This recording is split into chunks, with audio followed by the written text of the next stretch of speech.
Costco Capital. Costco for Capital, isa rin 'to sa mga malalakas na stock na nakita natin in this market. Breakout stock 'to, kung makita natin dito, 'yan may mga breakout siya dito. And kung titignan natin yung left side ni Costco, 'yan makita natin na na-breakout na niya 'tong price area na 'to, around the 8.62. Dito sa last candle niya dito, 'yan na-breakout na niya 'tong 8.62.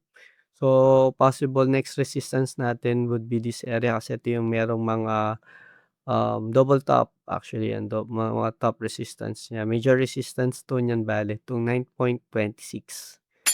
So, puwede siyang umabot dito sa 9.26 then magkaroon lang siya ng consolidation. Pero if malakas naman si Costco, puwede tayong makakita ng continuation nung trend niya.